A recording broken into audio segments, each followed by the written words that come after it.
I'm an introvert, but when you are making YouTube video, you are just like talking to, like now, talking to my friend who is operating camera. He's asking me questions. So it was kind of perfect. I feel like there are so many YouTubers are super introvert, but This is Taste. I'm your host, Matt Rodbard. Rie McClenny is a video host and cookbook author who rose to acclaim in the test kitchen at BuzzFeed, where she hosted video series including Make It Fancy. On this episode, we find out about her journey from Japan to professional kitchens in Los Angeles to YouTube stardom. We also talk about her terrific debut cookbook, Make It Japanese, Simple Recipes for Everyone. I hope you enjoy this conversation.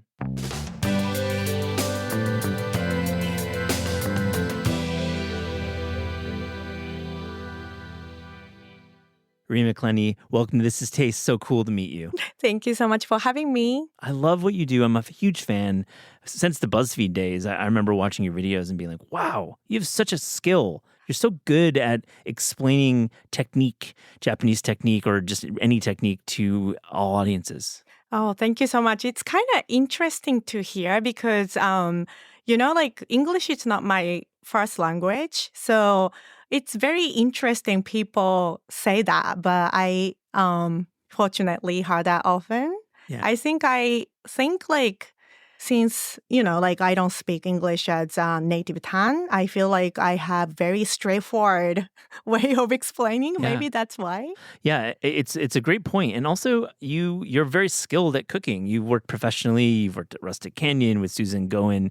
You've cooked, you've gone to culinary school. So I think there's a combination of but thinking about simplicity and also just having dope chops. Yeah, so when I started working for Tasty, that was one of the struggle because at the restaurant as a chef, you want to use the best ingredients and, kind of expensive ingredients sometimes. But for Tasty, our majority of audience are beginner cooks and who doesn't have a lot of access to super expensive ingredients. So we try to make it simpler and more accessible.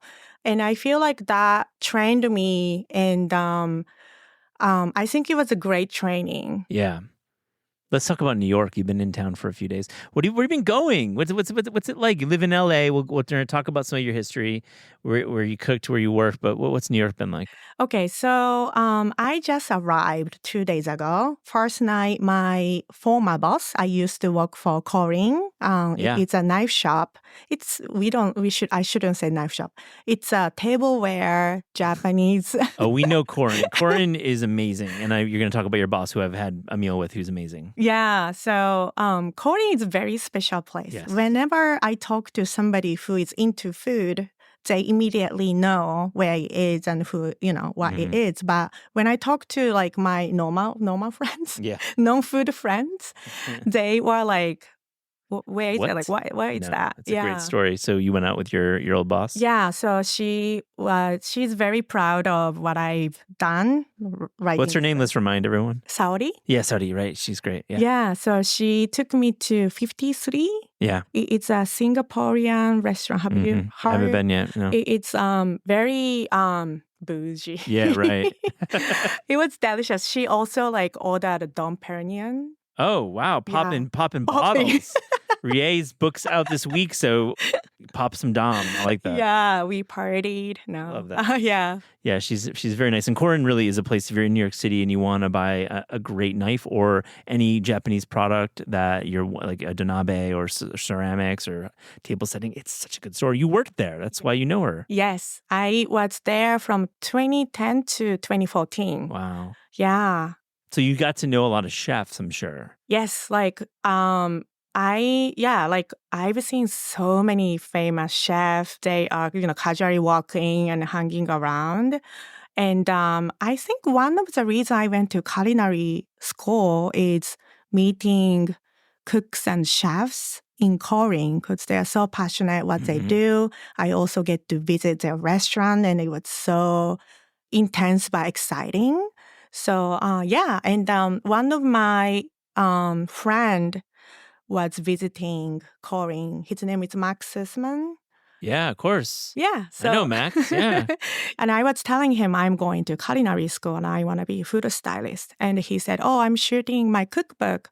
You have to come and hang out. And I did. I went and hung out with food stylists, and he taught me, few secrets. Yeah. And that kind of like made me, wow, like this is a job I want to pursue. That's so cool, Max Sussman. What a nice move. Yeah, Invite you onto the shoot. But it's super sweet. You went to culinary school. You ended up in LA, and I'd like to hear a little bit about working in restaurants. You worked at Rustic Canyon. You worked at Suzanne Goin. But talk about your time working in LA restaurants. My first restaurant was Rustic Canyon. My friend was already working there, so he said, "Oh, you should come over and hang out and see if you like." And it was so fun. Mhm. And that was my first stop after culinary school. So everything I've done was like super exciting, like California ingredients. It's wonderful. And like dehydrated beets pulp. Yeah. I was working for Chef Jeremy Fox. Yeah. And he is so innovative, and his flavor is so complex, but and also at the same time it's very simple. So I was just like, I had so much fun working under him. I love that you bring up Jeremy Fox. I love to have him on the show. Just such a fan of his cooking. I've been to Rustic Canyon a couple of times. Really wonderful place. We'll get to your book, and I've got a bunch of questions about Make It Japanese, but I want to get to your eventual home at BuzzFeed, which is how many of us listeners and just in general know you. But let's get into like how you got that job. So you're living in LA, you're working at Rustic Canyon. And how do you end up on Tasty, on like the #1 platform back then? And really, what was that first? What was the job interview like? Yeah, so after Rustic Canyon, I started working for Chef Suzanne Goin, Mm-hmm. and I was there about a year, and I had a burnout, as a lot of cooks, sometimes. Yeah. That night, I started looking for a job. And I didn't know where to start because I didn't know any person who was doing food styling for a living. So I went to LinkedIn and went to see where French Culinary Institute graduates are working for. I went to French Culinary Institute, and then it's become International Culinary Center. Yeah, and now ICE. it's kind of merged together. But so I went to LinkedIn and started looking for where the graduates are working for. And a lot of people are working for BuzzFeed Food. Mm-hmm. So I went to BuzzFeed website, and, they have like corporate site, and like there's a job.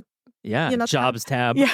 Right, find it. Yep, we've all done it. We know you got that job you don't love, and you're on LinkedIn looking for work. Yeah, so I went to job, like I clicked the job tab and filtered Los Angeles, and there was job posting.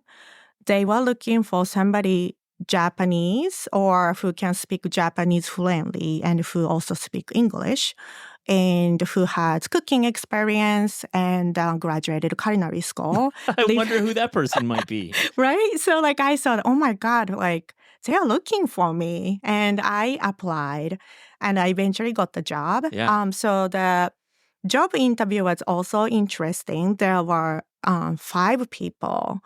And I think like most of them are producers. And they just like asked me, like normal question. And one of the question was, is there any food you don't want to eat or cook?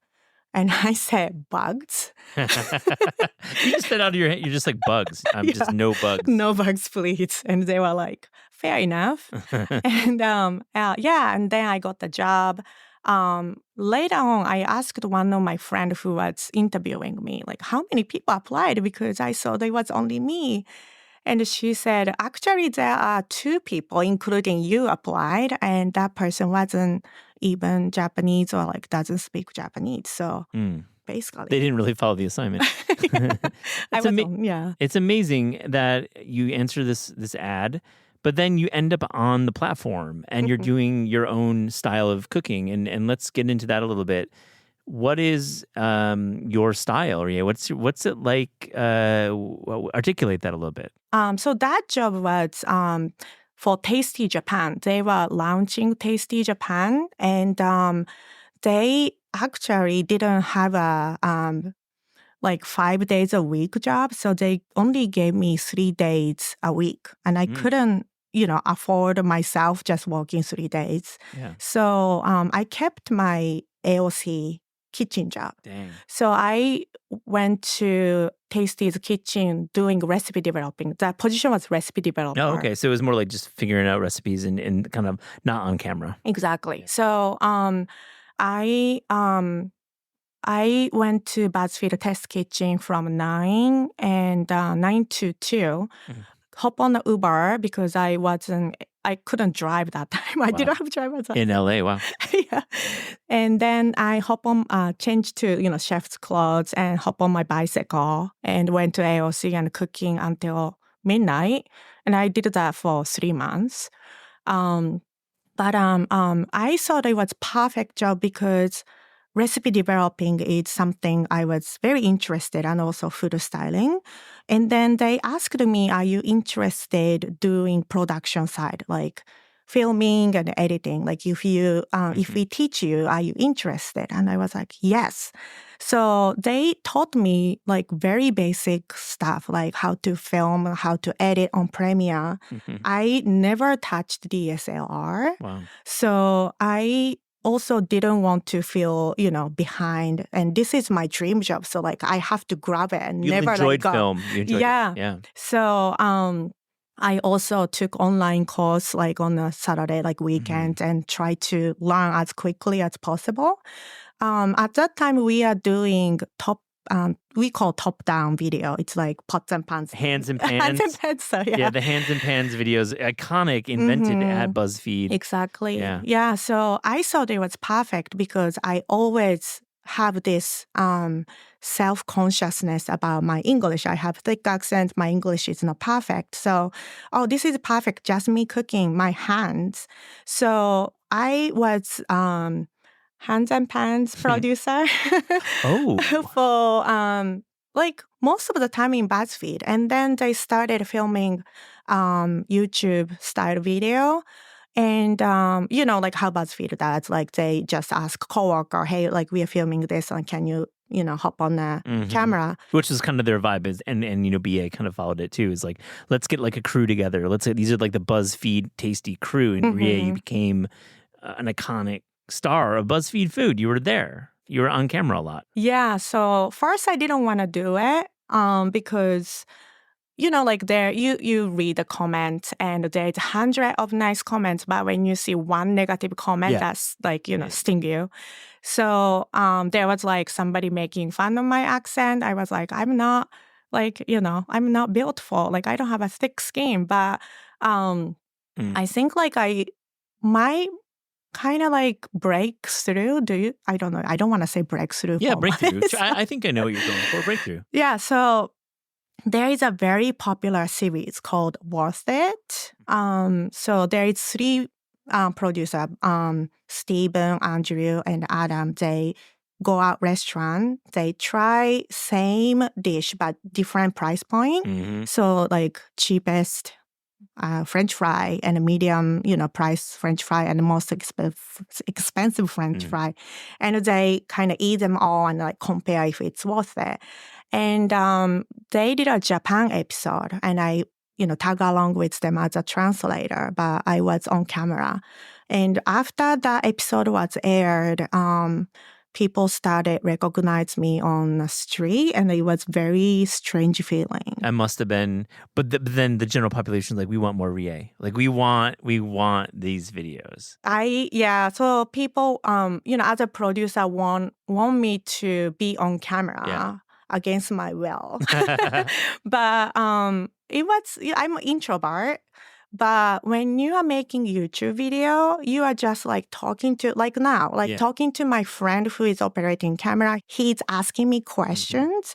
So it was kind of perfect. I feel like there are so many YouTubers are super introvert, but Yeah, there's a way I think that, you get out of your shell a little bit when the camera turns on, or if it's in a very intimate space, it's just two of you, or you're self-taping. Yeah, it makes sense that some introverts actually excel. Yeah. So, I've done bunch of I produced a bunch of series, and but my favorite one was talking about Japanese food throughout, there is a theme like throughout the seasons or how I eat throughout the day kind of theme video. And I was kind of just talking about what's kind of Japanese food we eat at home. Like we don't actually eat sushi every day at home. I feel like that people really like that kind of like storytelling. Absolutely. So let's talk about the title. I mean, it says, I think, so much, and I believe you're going for something here as like a mission. It's make it Japanese. It doesn't necessarily mean make it traditional Japanese. It means something else. Rie, tell me what you're going for here. Yeah. So as for the title, I have this YouTube series called Make It Japanese. No, sorry. I have this YouTube series called Make It Fancy. And my editor, Jen, said when we are brainstorming about our title, we had several titles ideas, and she kind of jokingly said, how about Make It Japanese? Your Make It Fancy YouTube series is doing so well, and like it can be Make It Japanese can be next. And I thought, oh, it's actually a great title for my book because people probably know me from Make It Fancy. So shout out to Jen Sit right there. Yeah, but the theme of the book is kind of how I cook in my kitchen, because like the best cure for homesickness is cooking your own country's food, but Japanese ingredients is not always available in American grocery store. Like, I don't see any thinly sliced beef or thinly sliced pork that we use a lot in Japanese cooking. So I've, I don't want to say compromise. I started experimenting like, okay, so I don't have thinly sliced pork, but I want to make this pork ginger. But we have pork chop. So like, why not? Yeah. Before we start focusing a little bit more on the recipes, I just wanted to ask you, when you're writing this book, were there any myths or like fake news or false information about Japanese home cooking that you wanted to debunk? I feel like a lot of non-Japanese people think Japanese cooking is complicated or a little bit difficult to do. And also, like, some people might think it's too simple. I feel like it's very simple, but our seasoning is so flavorful and complicated. So, like, we don't use lots of salt, but we use soy sauce, and it's so complex and it's aged so many times. So it takes a long time, but when you're cooking at home, it can be a shortcut. And a lot of people think like Japanese cooking is super complicated because a lot of Japanese restaurants are very expensive. But we don't usually eat tempura or sushi all the time at home. We don't do hibachi. Right. I mean, you're talking about a lot of like amazing restaurant dishes, ramen as well. You could even say soba. A lot of these are common Japanese dishes, but they're served at restaurants. Instead, and your book is filled with so many cool recipes. You base recipes in the donabe, which I think we're entering donabe season, right? It's like the clay earthenware pot that you can cook basically anything through steam or through boiling. And like, let's get into a few of the donabe recipes that I just love. Yeah, donabe is clay pot, and we mainly use for hot pot, but you can actually use for anything. Like you can cook rice, you can braids, because it retains heat long time. So yeah, it's a very versatile cooking vessel. Right. And also it's beautiful. So you cook on the stovetop and you can just bring to the table as a presentation as well. It's really true. Having a donabe is a beautiful centerpiece, and you can braise fish in soy sauce mirin. You can definitely do a slow cooked squash with rice. There's a lot of cool ways to cook with it. There's another dish, the salmon and vegetable namazuke. And I love the technique there. And you're frying fish and then you're marinating it. It's a 2-step process. And I feel that is a unlock for me. That is amazing. I love that.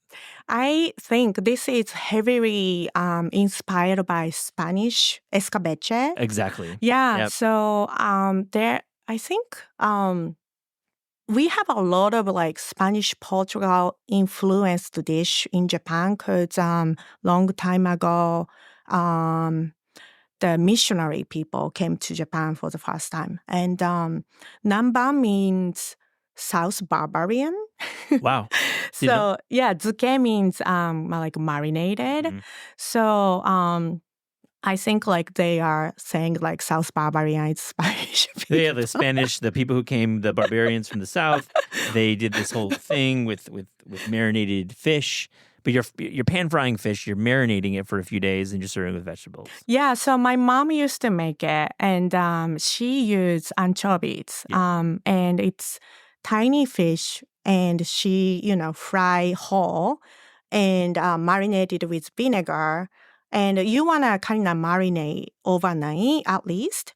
And vinegar disintegrate the little bones, so you can actually eat bones as well. Yeah. But I don't see a lot of anchovies here, and I don't think anchovy is for home cooking. Yeah. So I've decided to swap the ingredients. Salmon is, a lot of people are comfortable cooking salmon. So yeah, and also she didn't use red onion, just white onion, but I like the colorful, festivity. So I kind of add my twist. You have a twist in photography. We'll talk about Jenny and her. We'll talk about Jenny Afuso and her photography later. But I want to keep going along the recipes because dashi is a thread that runs throughout this entire book. And I just want to get a sense for our listeners. How do you think about dashi? You have several dashi recipes, but I love it is definitely truly making it Japanese is cooking with the root of dashi. How do you make a pot of dashi and have it in your fridge for the week and then use it throughout the week? Is that how that works? I usually make small batch of dashi. I introduced how to make dashi from scratch.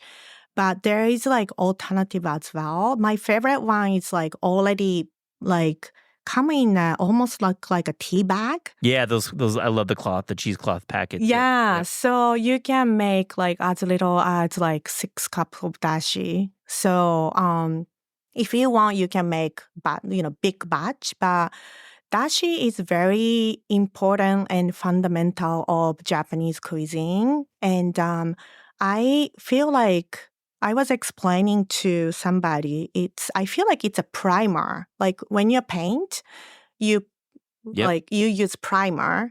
And if you don't use primer, it's not smooth, right?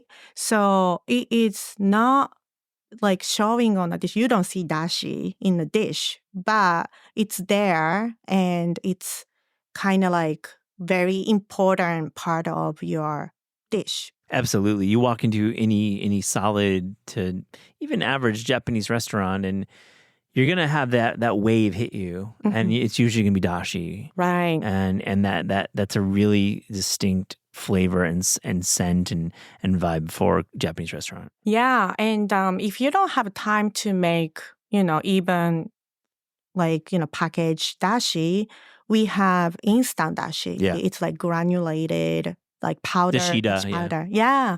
And I think it is, instant and you kind of feel like you're kind of cheating. But if it helps you cook, why not? Oh, of course. Yeah. That's great. So the corn rice, it just jumped off the page. I just love the way you think about corn rice, and we eat plenty of corn in the States. So let's get into what your corn rice is. Yeah, so it's actually a popular dish in Japan. Our main diet is rice, so we have various kind of rice dishes, and it's very seasonal. My favorite one is chestnut rice in autumn. Like now it's the season, but it's very labor intensive. Yeah. But corn is summer staple. So corn rice is a kind of staple dish during the summertime. And corn, butter, and soy sauce combination is gold. Like, yeah. have you tried popcorn with soy sauce and butter? You know what? I haven't, but I've had hurricane popcorn in Hawaii. What's hurricane popcorn? Like with like bonito and with kim, seaweed. But I've never had it with soy sauce. It's just like simple. If you go to Japanese grocery store, you would see like a lot of different flavor. There is like soy sauce, potato chips, like soy sauce butter. So like next time if you go to like movie theater, just sneak in like packet of soy sauce and like mix in. Man, Rie, like you're unlocking it. Speaking of snack, ooh, I have some snacks for you. Are we doing our own BuzzFeed video right now? You brought snacks to the studio. Okay, so you do. You bring in some snacks out. I have two. Oh my goodness, here we go. What do we have here? Oh my gosh. This is my icebreaker. This is how I make friends. Like, have you done, like, when I was little, when I was, kids, like, I usually make friends giving snacks. Like, I'll give you this and, we become friends. So you're my kind of friend. I appreciate you brought snacks along. So the first one is I talk about this in my cookbook as well. This is my favorite snack. I actually gave it to Jen Set too. Oh, yeah, Jen, your editor. Okay. This is the best. Okay, so I'm opening this up. The texture will blow your mind. All right, so... Do you want to explain like how they look like? Well, yeah, so these are, they look like small cheese puffs, but they're not. These are rice puff snacks, and it has a kinako flavor. And I'm gonna go in right now. Yeah, what do you think about that? Toasted rice. This is toasted rice. It's a toasted soybean. Toasted soybean. Amazing. It's like I feel like it's if cotton candy and rice cracker had a baby, that's gonna be that. It's like the airy, melt in your mouth. I've written a lot of books I've written 2 Korean books with Dookie Hong, and I've been to Korea like 7, 8 times. I've been to Japan a few times, and snack foods in both countries are at a different level. Yeah. Like absolutely the engineering, the ingenuity in both Japan and Korea with snack foods. Why is that? I recognized our snacks are also seasonal. We have some staple snacks, but we have seasonal flavors. I feel like Japan had such an amazing, distinctive season difference. So we are obsessed with seasonal fruits, seasonal ingredients. That is kind of like brought into snacks as well, I feel like. So well said. Because even though it has like a colorful... it looks like it's industrial, and it may be industrial. If you go to like Hokkaido, there's like a great seasonal snack that comes in like a Kalbi bag. Yes. But it's like made in Hokkaido, and it's only there. It's such a good point. Hokkaido melon. Oh, yeah. I've been to I love Hokkaido. I've spent some time there. All right. So the second snack I'm going to try that you graciously brought in is umami seaweed. This snack is my favorite since when I was high school. Seaweed and like crunchy potato. And if you add hot water, it becomes potato salad. Interesting. So you can rehydrate these with water. Yeah. But who want to eat potato salad as a snack? I mean, me. Add a little bit of kupi for it, and we're in town. I like the way that MSG, invented in Japan, and an incredible ingredient for cooking. It hits hard on this one. This is a nice MSG. Do you taste? Yeah, completely with this one. Yeah. That's why maybe I like it. Yeah, it's like the 6th ingredient, 7th ingredient. Yeah. glutamates, naturally occurring or not, are just like an unlock. And the term umami is a Japanese term, the fifth flavor, and it's naturally occurring Parmesan and tomatoes and et cetera, seaweed, but it's also MSG. And what's your take on MSG? I have nothing against with it. I've read a lot of articles. So now we know it's not bad for your health.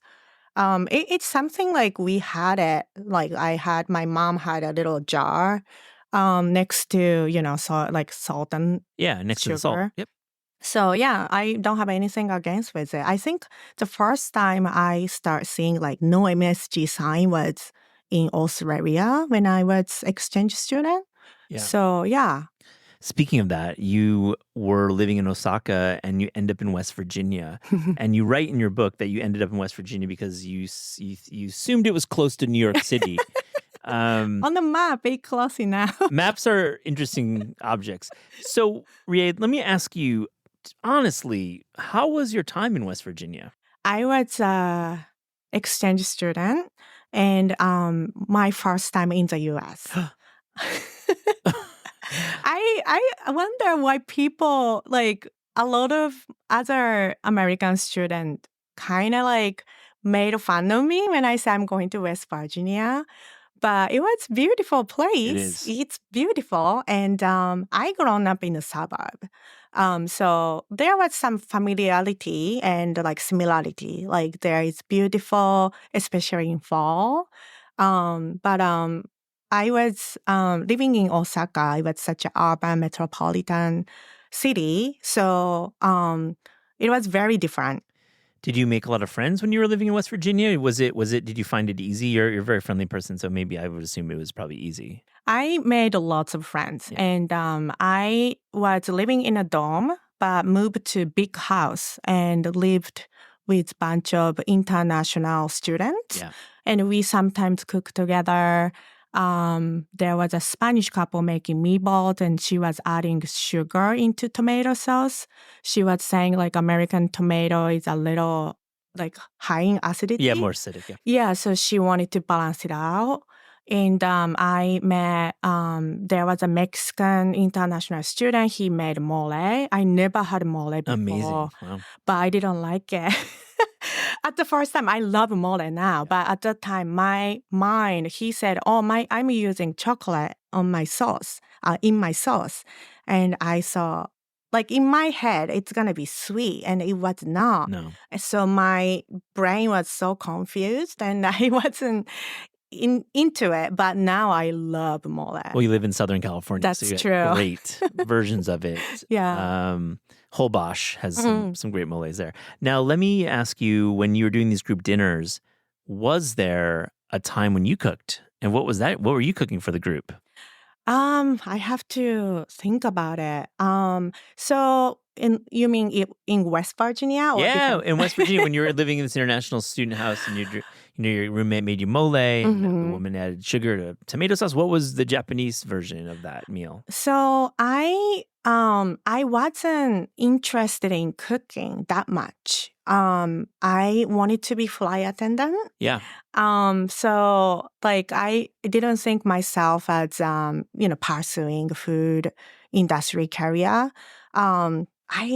What did I make? I maybe like made some like rice balls and nikujaga for sure. Yeah.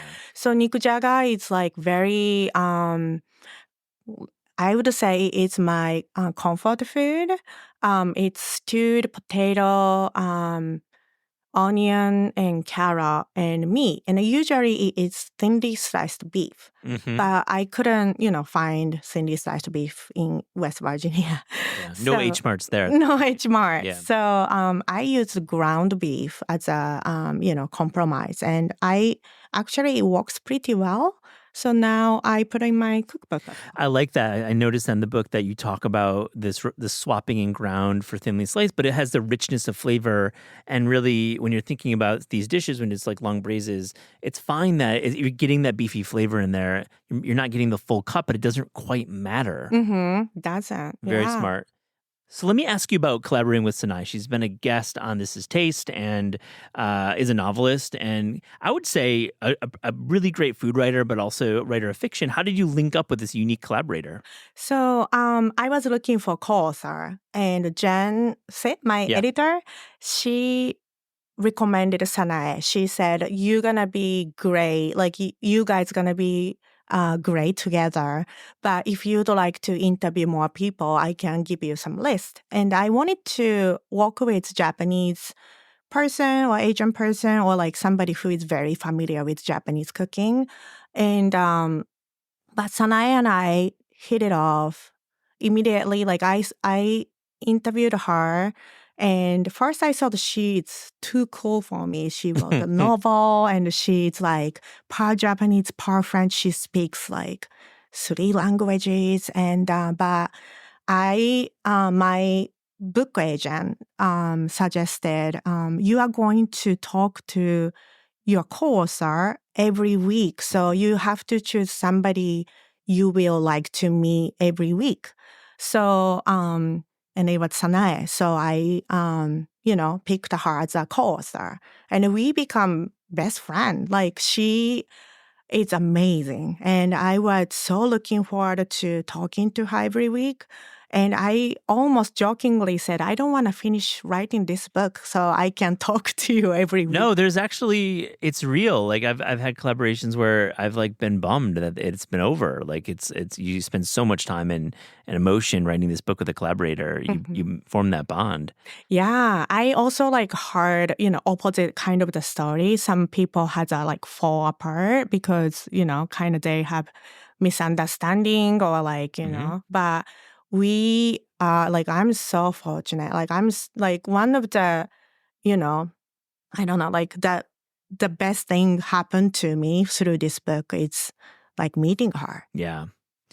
Let's talk a little bit more about the book itself. And you shot at PropLink in LA. We're getting a little bit in the weeds, but I have to mention it because we shot a book there as well. Lasagna, Anna and I did. And you worked with Jenny, and you worked with a great team. And you also worked with Ji-hee Kim, who I just met. It runs this great restaurant in LA, Perilla. You brought together all these amazing women to come out together on set. And I'm not trying to make this a gender conversation, but I just looked at the photo and like, wow, you got a cool crew here. Thank you. Yeah, so Jenny and I met through Ji-hee. Ji-hee, as you mentioned, she owned this really cool Korean banchan place in LA. She and I used to work for Rustic Canyon, and she's the toughest woman I've ever met. She had a baby and opened a restaurant the same year. And she introduced me to Jenny, and immediately I cannot think anybody except her because she's also part Japanese and part Vietnamese, and she knows Japanese culture so much, and she collects Japanese, little like chopstick folders or like little plates, and she let me borrow like for the shoot as well. And she's just such a like laid back and like positive, and I just met so many amazing women through this cookbook as well. It's great that you say that about Jenny. Incredible talent, and I love to work with her. She shot Lasagna with us and has worked on taste projects in the past. On This Is Taste, we ask guests about their discerning taste. So to close this interview, here's a little rapid fire Fast and Furious taste check. Are you ready? I am not. You're so ready. I know you are. I don't like rapid fire because like I'm so slow. Well, we'll make it medium fire. Okay. The best American breakfast food. Pancakes. The best Japanese breakfast food. Japanese breakfast set, like fish, rice, natto, miso soup. Why is there a band named Japanese Breakfast? Is it really that good? I think so. You should ask her. I know. I want to meet her. What's she here? Michelle. Yeah. I've never met her, but she publishes here. Yeah. Okay. But it is true. Like, it is a great name because it is a great thing. Mm-hmm. The set. You're talking about the set. Set. What about like Japanese pancakes in Tokyo? I've had like flippers. I went there. I don't like it. Ooh, It's too eggy. Yeah. Right? I don't know if I agree, but when you say right, I know what you're saying. I'm not a huge hater of pancakes, but it is eggy. Yeah, I don't like souffle pancake. It's became such a like craze, but personally, I don't think it is that I'll take French toast over it, to be honest. But maybe that's also I too love eggy. French toast too. It's a No, little- I like French toast. But when I make French toast, I only use egg yolk. Yeah, totally got to agree. You can't like mess around with the white. All right, the best dessert. Best dessert. This one is the hardest. I cannot choose. Oh, best dessert. Maybe seasonal fresh fruits. That's so boring, but it's.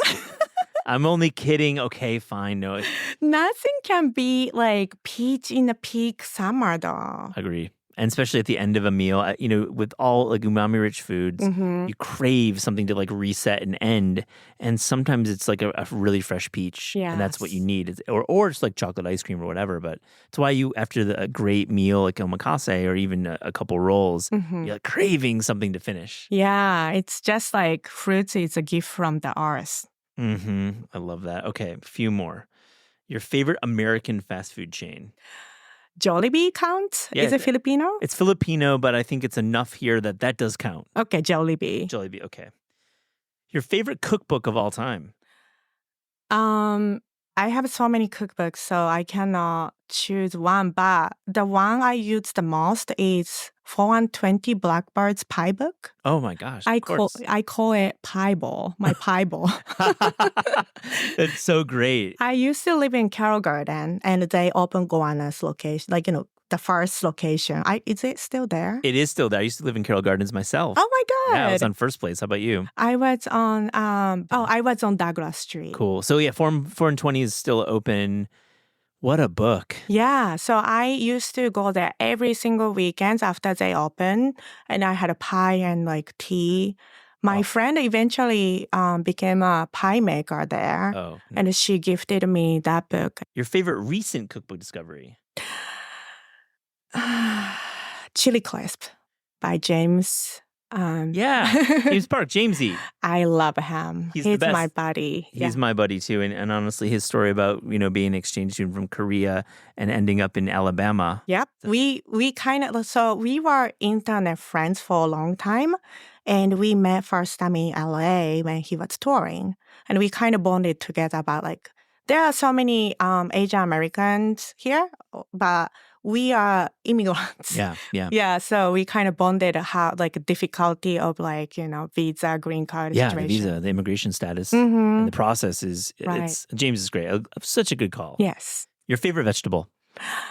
Favorite vegetables. I love all the vegetables.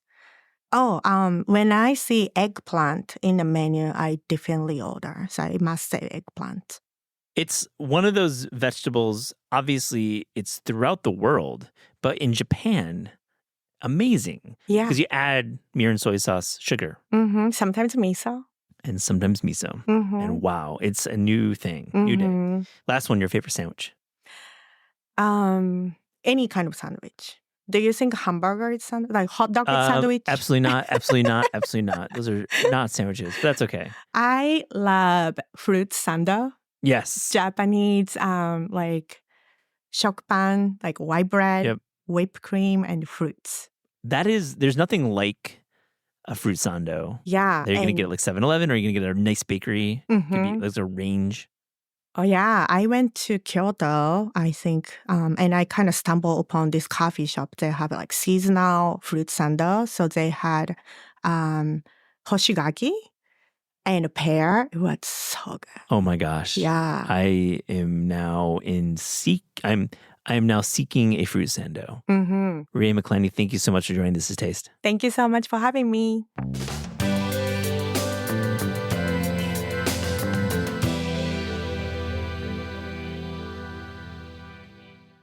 Evan Wittenberg, welcome to This Is Taste. What's going on?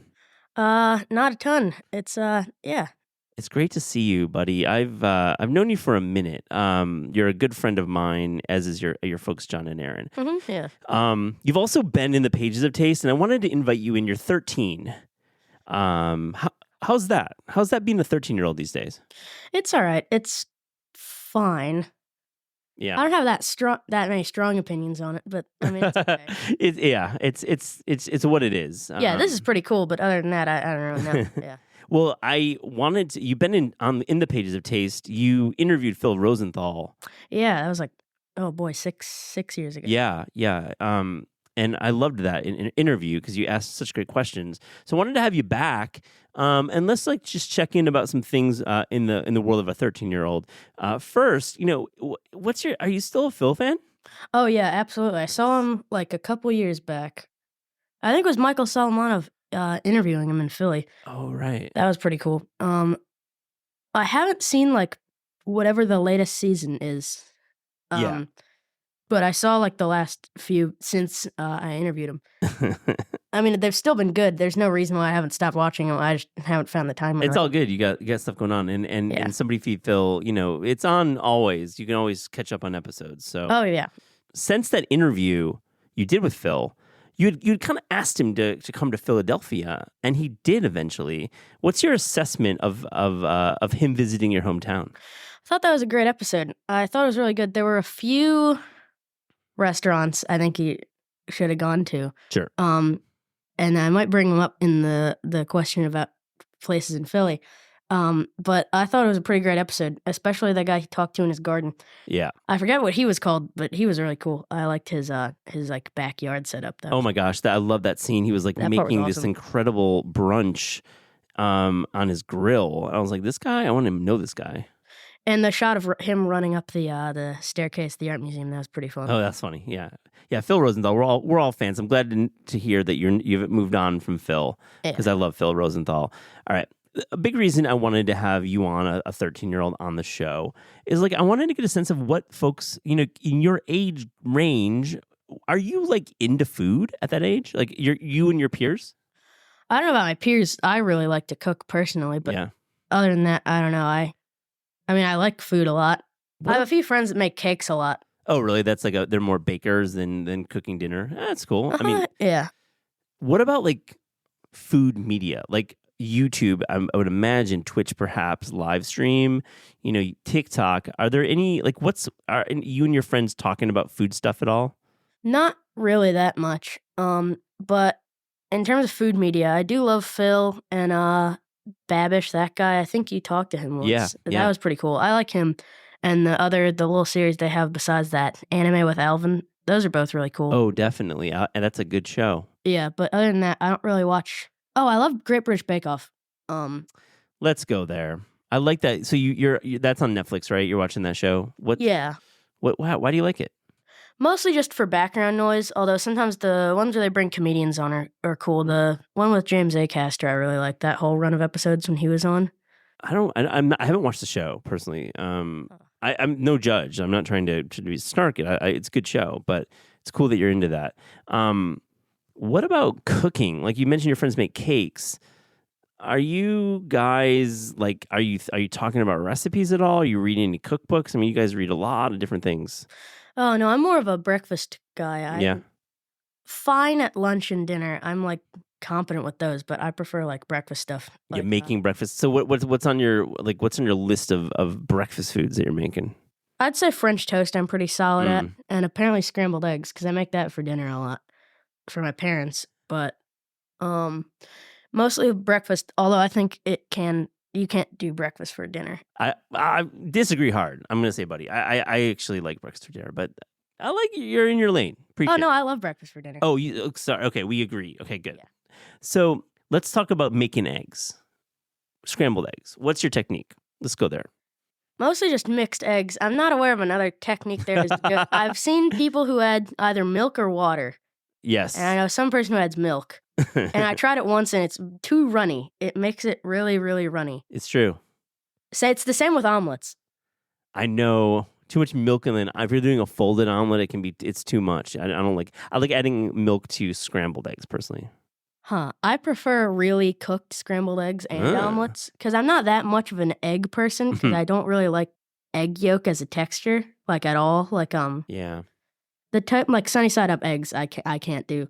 Or like, yeah, deviled eggs, not really either, but that's less because of the texture. I just don't really like the taste of like egg yolk besides the texture. Fair. Yeah. Evan, what's another go-to recipe? Could be breakfast. It could be anything else that you like to make. Mostly just French toast. Yeah, French toast. Besides that, bacon I'm all right with. Yeah. I'm fine with bacon. Do you do the oven method or do you right in the pan?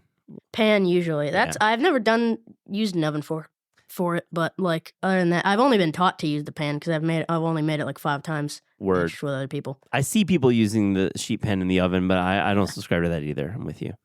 Yeah. I feel like that would be used mostly for like Canadian bacon, right? Yeah, thicker bacon, thicker cut, sure.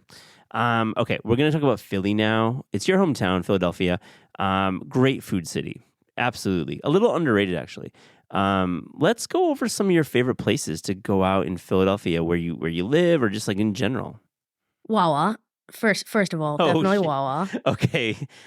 You're talking about this is great. So Wawa, what is Wawa for our non, mid-Atlantic listeners? Well, it's a culinary institution.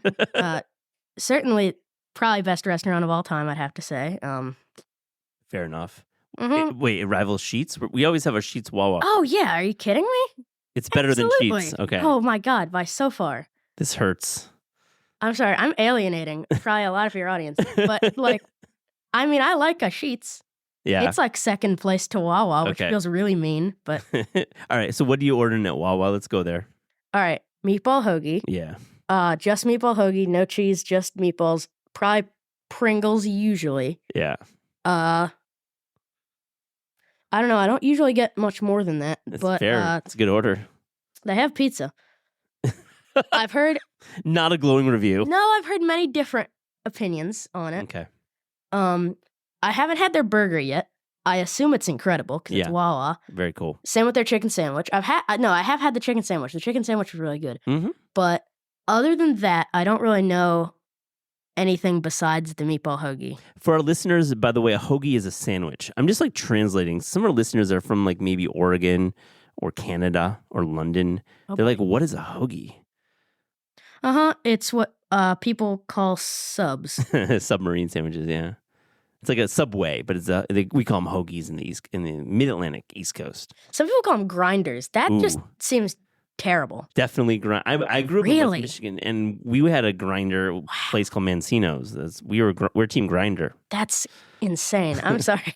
No. It's the language of the English language is fascinating, endless well. Okay, so we started with Wawa at number 1 in Philadelphia. Fair. Okay, let's talk some more restaurants. It's a great restaurant city. For like other hoagies that isn't Wawa, Mancuso's is really good. I'm a little biased because most of the ones I thought of were like really close to me, but Mancuso's is really good.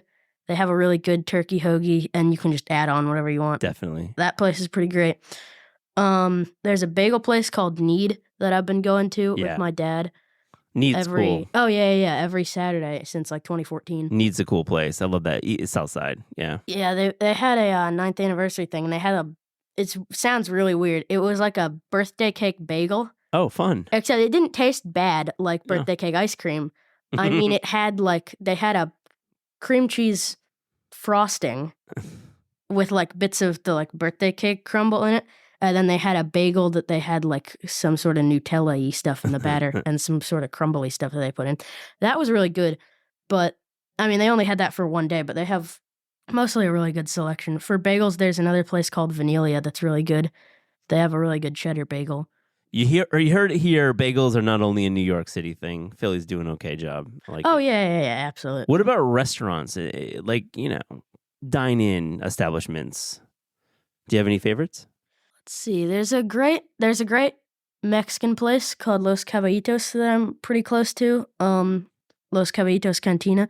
But besides that, there's a ton of other places. Vernick I've been to. Oh, nice. That place is really cool. Yeah. I went there, I think, once. I have not been to Vernick. It's been on my list for forever. It's really good. Yeah. They give you like cheese bread, which automatically makes it really good. That's a good call. Comp gratis cheese bread to start. It's more of like a Hot Pocket, but without anything inside of it. Sort of like a hollow Hot Pocket. Nice. It's Industry really good. Folks listening, you're going to win a 13-year-old with a Hot Pocket for free. Gratis. Oh, yeah, definitely. You mentioned Mike Salamana. He had moderated the conversation with Phil Rosenthal. Yeah. But I'd like to get your sense about Mike in the city of Philly. He's got some great restaurants. What does Mike Salamana mean to Philly for you? I think he's definitely really important to like food in Philly because he like started bringing attention to it. I really like obviously Federal Donuts is great. I haven't been to Zahav. Yeah. But I did go to Laser Wolf once on my mom's birthday. Man. That place was really cool. Mostly because it's like just a ton of small things and then a ton of pita. Such a great concept. Solid team. He's got those salads. He's got pita. He's got a little soft serve. Yeah. Yeah, that place was great. I'm more familiar with Federal than anything else. Yeah. Any of his other projects. But yeah, he had a like restaurant that was right near me, and he would just stand outside all the time. I think he was still like running Zahav, but he just was like near there. He's a good guy. Yeah, he's a really He's nice been guy. on the show. He's a really cool guy to hang out with. And he's been on Phil too. Like on Yes, yeah. He's definitely okay. Let's talk about school lunch, because right now I have this like vision of what school lunch is, which is like the opposite of mine growing up, which was a while ago. I think of mine, I had like square pizza and really bad salads with salad dressing from a bottle. What are you eating these days? School lunch where I go is pretty nice. Although, yeah, I think it's more so the people that work at school cafeterias. Usually, the ones in my school are really nice. Nice. And I think kind of underappreciated. Yeah. But yeah, I think there's a pretty solid burger at my school. Although at my last school there was some sketchy pizza too. Yeah. I don't know from where. I don't think anyone knew from where. It did make someone throw up. Was it like Gordon Food Service or something? It actually might have been. There's Yeah. a solid chance that it was. Yeah. It was really bad. It tasted like plastic. I've never eaten plastic, but I assume it would taste like the pizza. You envision it. Back to yeah, your it was point terrible. about the lunch crew. Agree fully. Underappreciated. Really, really important. They're feeding, kids who are growing and learning, and they're like doing a hard job. Anyone who's worked a restaurant job, it's hard. But can you imagine doing it with a bunch of kids? Oh yeah, we're way more judgmental. You're way more judgmental, of course. And you can't Yelp them either, right? Or maybe you do. No, there's like rate your teacher, but I can't assume they have lunch staff. Rate your lunch. Oh man, that could be rough. By your assessment, how could they improve school lunches though? What should they do? If there was like a presidential like order to revise and change school lunches, what would you do? More tater tots. And I'm more of a tater tot person than a French fry person. Yeah. Mostly because tater tots are not better, but they're still good when they're cold, I would argue. Yeah. But French fries cold just get really cardboard. Yeah. Like They lose their luster for sure. Oh my gosh. Well said, Evan. The tater tot edict is made. The order, the more tater tots on menu. Oh yeah, definitely, yeah. Do you have vending machines in your school? No, I don't. Yeah, they banned those. Like they used to have these. They used to have like Fruitopia machines in my school, and like they got rid of those. It's like they got smart, I'll say. Mostly because those were terrible for you. I remember in truth. preschool they would give us the little hug barrel things. Oh yeah, Those are incredible. you They kidding have me? like 100,000 grams of sugar. They're so bad for you. Yeah, They're like the do you see the like whole thing with the Panera lemonade Oh yeah, that has for like sure. enough caffeine to like sedate an elephant? Yeah, I want to have one. The enough caffeine for like No. 6 coffees. Those are so There's a terrible. Panera around the corner if you want to go get a drink after this interview. I would love to try it. No, it's a little bit crazy that that's actually a product, but they're leaning into it. They have not banned it yet, which is interesting. Which is insane. I agree. That's already such a health code violation. Yeah. It's Or it interesting. seems like it should be. All right, Evan, on This Is Taste, we ask guests about their discerning taste. So to close this interview, here's a little rapid fire Fast and Furious taste check. Are you ready? Absolutely. Okay, the best breakfast food. Hash browns. Well said. McDonald's version or your own homemade? I have another opinion about McDonald's, but Sure, let's go there. homemade hash browns are fine. Usually diner hash browns, because the amount of butter diners use is so surprising. Surprising, and they don't use enough, or No, they use so much. Yeah, There's totally. so much butter in diner food, I know it's true. and that's probably why it's the best. Agree. Very nice point. The best dessert. I think frozen yogurt. Okay, let's go there. Are we going like Boy. pinkberry, like tart? Are we going like chocolate? Oh, 16 handles? absolutely not tart. Okay, you're going 16 handle style. Oh yeah. I don't prefer a particular place, Yeah. but I would say it's superior to ice cream because it's like every flavor of ice cream, but as soft serve, Yeah. which is already ideal. I love ice cream because I'm a human, but like it's has a better texture than like hand scooped ice cream. And I love hand scooped ice cream. I love both. Right. But I feel like it's the best part of soft serve It's combined with the best part of like ice cream flavors. fair. The really big observation here, Evan. I'm into it. So like soft serve, your feeling is like not doing the full flavor thing. You need to be froyo to get like the real flavors, right? Exactly. Yeah. And there's another place called like Brewers in Maryland, and it has 24 flavors of soft serve.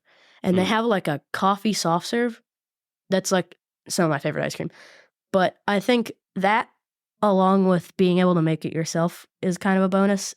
Plus, it just looks really nice. Looks cool. I don't usually go for like how stuff looks, but like frozen yogurt just looks really nice. Do you have a Instagram? No, I don't. That's cool. Are you going to get one? Or you post Instagram? No, yeah. Probably not. Probably not. never. You're Yeah. like, nah. I don't care. I don't have TikTok either. Fair. It's not for you. I You know. moved on. Yeah, I'm like a grandpa. Nah, I like your style. Like keep it in the analog world, in the real world. No, seriously, I am. I learned what SMH means like a week ago. Okay. It took me a little while for that one too. I was always like, what? No, that's good. Yeah. All right, I respect it. All right, a few more of these. Your favorite American fast food chain? Shake Shack. Love the call. Why? They have the best fast food burger. I think the fries could definitely be improved on. It's a global note. I feel like Five Guys has the best fries generally. Yeah. I think But- so. I mean, because they have the bags there and they make them very fresh. Is that why? Yeah, that's a bonus. But I feel like the like weird triangle cut, I don't like it. I don't know. The, like, Crinkle cut? Yeah, crinkle cut. Yeah. I don't like that. I Yeah. don't understand. And there's always the bits of tiny like just potato shreds. They turn into like crinkle cut fries, and they're like at the bottom of the box. To quote you, because we're human, they're not good. That's what I'm saying. Oh yeah, definitely not. Not Yeah. good. Your favorite restaurant in the world? Huh. Oh, there's a really good place that I'm near that I forgot to mention in the Philly thing. Called Moon Night Ramen. It's really good. It opened up like this summer, and Nice. it has really good stuff. It That did- place is great. I don't know if it's necessarily my favorite in the world, but it's really good. And I also forgot to bring it up in the Philly food section. It has like pho and ramen, Oh, cool. and they make Like like that. pastries there too. And it's open pretty late. Nice pick. I like it. Yeah. Moonlight ramen, liking it. No, Moon Night. Moon Night ramen, liking it. Okay, a couple more. Your favorite cookbook of all time? Koreatown and Food IQ, now available at all major retailers. My man, those are great calls. I'm sorry, I had a different pick. That's not true. Thank you for being honest. Also, there's of Tide and Time. It's the official cookbook for the Junior League of Annapolis. My grandma used to make a ton of stuff from there. There's like a honey mustard chicken that's really good. What a good call. The Annapolis, It's a little obscure. It's a little bit obscure. it's a deep cut, but I like the call. They do a community cookbook. Those are really fun. Yeah, I've only seen it in the wild once, and that's like in my grandfather's pantry. But I don't know if it's in print anymore. I have no idea. You could probably find it at local Goodwill in the Annapolis area. Oh, absolutely, yeah. All right, last one. Your favorite sandwich? Burger. And it's really easy to do wrong. But I agree with the burger guy you had on here that said you don't need that many toppings. I mean, I was gonna say the hamburger is not a sandwich, but Exactly. oh, so you're saying you're gonna say it is a sandwich? Are we Well, disagreeing on that point? Yes. I feel like if it's bread and some sort of topping and sauce, or multiple toppings, then what is it? Then what is a burger? It's a burger, but I'm not gonna debate this. You've got the last word, my man. I love it. And Wittenberg, this has been so fun. Thank you so much for joining This Is Taste. Yeah, thanks. That was super fun to do.